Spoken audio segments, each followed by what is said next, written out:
Vous êtes de retour à On n'est pas du monde avec James Langlois, Jonathan Pajot, le père Édouard Chatov et Jordan Roy pour parler de la Bible.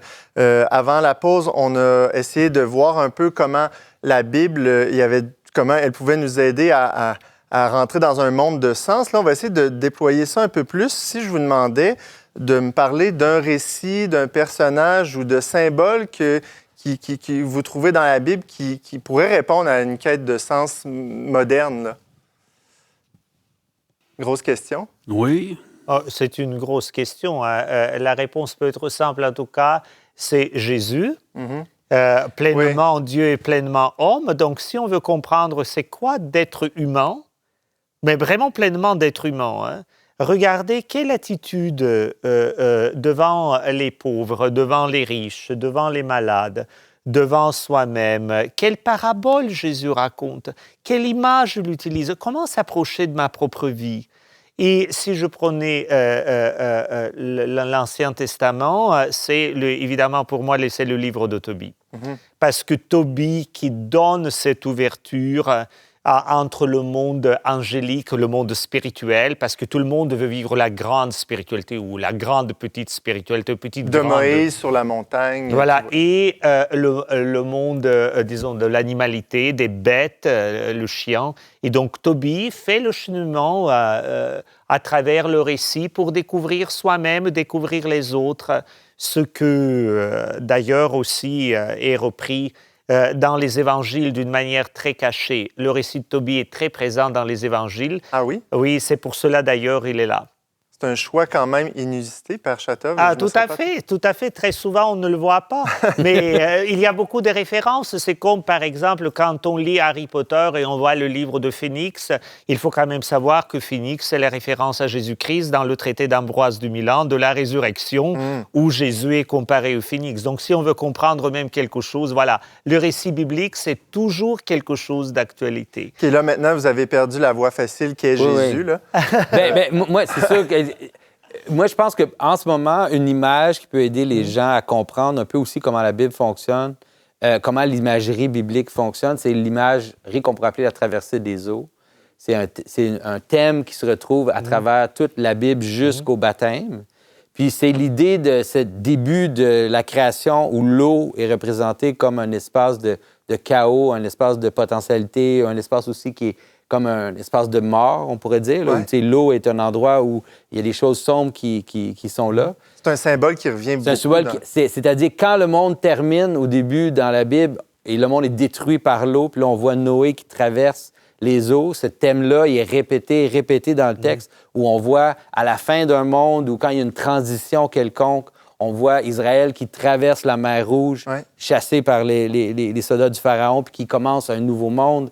On voit Élie qui traverse le Jourdain. Il y a plusieurs imageries où on voit cette idée de traverser un moment de chaos, un moment difficile, pour arriver à un nouveau début. Cette histoire-là se répète, etc., tout à travers le texte, puis termine avec l'imagerie du baptême, qui est cette imagerie-là d'une transformation, d'une transition, où on part de l'ancien monde, on part de notre ancienne vie qui est brisée, qui est confuse, où on ne sait pas qu'est-ce qui se passe, puis on est passé par les eaux pour ressortir, puis avoir un nouveau commencement.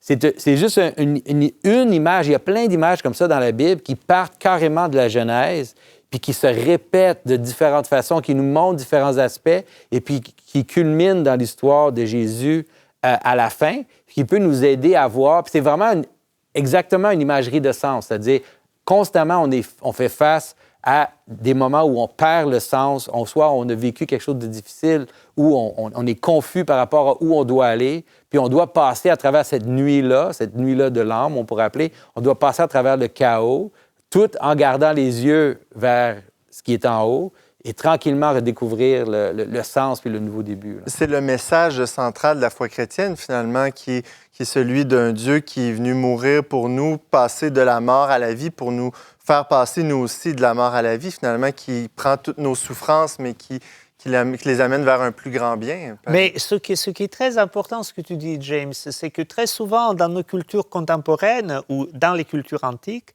Dieu demande les sacrifices humains. Oui. C'est-à-dire, il faut que quelqu'un d'autre meure pour moi, et je le réclame. Tandis que dans la révélation judéo-chrétienne, c'est Dieu qui donne sa vie pour les humains. C'est un exemple unique. Il n'y a pas de réquisition de sacrifice humain. Et c'est peut-être un des plus grands critères même de tester notre humanité. Quand on veut que l'autre se sacrifie pour moi, peut-être il y a quelque chose que je dois révisiter. Le geste de Jésus, c'est se baisser et laver les pieds. C'est donner sa vie. C'est ça qui est le plus difficile.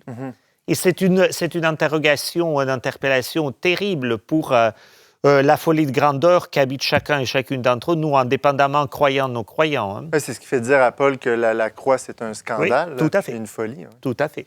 À la question, quel livre, je pensais que Jonathan allait dans ce sens-là, mais je suis à 100% d'accord. Moi, ce serait l'Exode, le livre de l'Exode.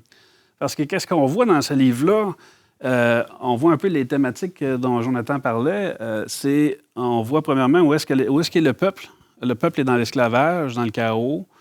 Ensuite, qu'est-ce qui se passe? Intervention divine pour le sauver. Ensuite, il y a la traversée dans les eaux, la mort, la résurrection. Et ensuite, il y a les 40 ans dans le désert, où est-ce que là, c'est l'épreuve, l'errance, on ne sait pas trop. Puis qui aboutit dans la terre promise. Une explication, les parallèles avec la vie chrétienne percent le livre, percent l'écran. C'est pas un écran, mais vous voyez ce que je veux dire? Oui, tout à fait. C'est flagrant. Donc, ce livre-là, lorsqu'on le lit avec cette idée-là, lorsqu'on pense à Saint Paul qui parle du baptême, qui fait le lien avec la traversée des eaux par le peuple d'Israël, etc., puis lorsqu'on y pense dans ce sens-là, l'histoire, le récit du peuple d'Israël qui sort d'Égypte et qui arrive en terre promise, pour moi, c'est peut-être une des manières, ce serait peut-être le livre le plus, comment je dirais, si j'avais à choisir un livre là, qui reflète la vie chrétienne, ce serait vraiment le livre de l'Exode. Et Père Édouard? Et les Actes des Apôtres. Parce que les Actes des Apôtres, c'est le récit le plus intéressant au point de vue, c'est quoi l'Esprit Saint fait dans le monde d'aujourd'hui? Ça a commencé, c'est vraiment avec les figures de Pierre, de Paul, Jésus avec l'Esprit Saint présent en arrière-plan. C'est la vie aussi, c'est quelque chose qui est questionnant. Je pense que c'est un des livres que j'aime bien lire parce que ça vraiment s'interroge sur notre vie d'aujourd'hui. Pour donner un exemple, les Actes des Apôtres nous racontent que les chrétiens n'étaient pas persécutés à Corinthe. Paul a été bien reçu à Corinthe. Sauf que dans le Nouveau Testament, les reproches les plus graves, d'une certaine manière, adressés à l'Église de Corinthe. Elle est tombée dans toutes les vices. Les autres qui vécu les persécutions sont un peu plus fidèles à leur vocation, à l'intégrité. Donc, la question qui se pose, faut-il bien d'être installé dans le monde et tomber dans tous les travers pour être repris, ou peut-être on est un peu mal assis, mais on garde la bonne but et la bonne vision. Les Actes des Apôtres posent cette question, très important pour certaines tentations économo-politico-spirituelles aujourd'hui. Oui, bien, tout à fait. Puis pour reprendre un peu aussi l'expression de Saint Jean qui inspire le titre de cette émission, on est appelé à être dans le monde, mais pas du monde, finalement, là, parce que...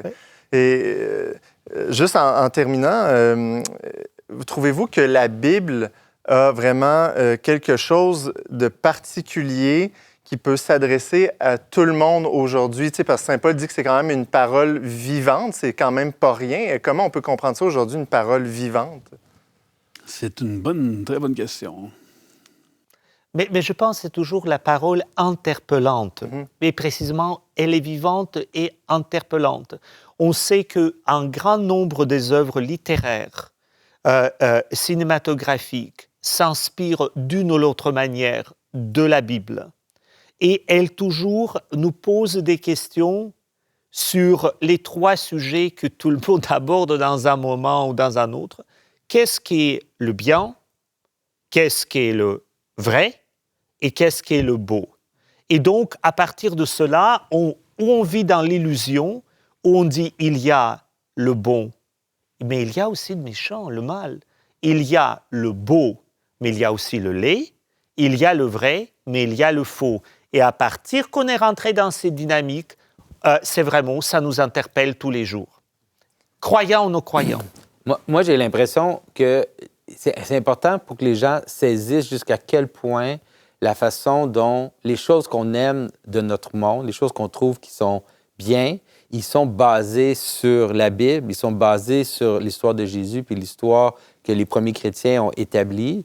Un petit exemple, c'est par exemple l'idée de ce qu'on pense qui est héroïque. C'est un petit exemple.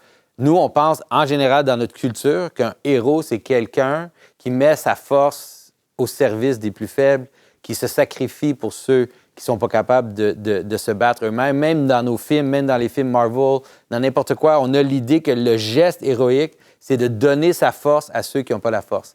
Mais ça, cette vision-là, c'est une vision qui est purement chrétienne. C'est une vision du chevalier, c'est une vision qui vient de l'imagerie que Christ apporte.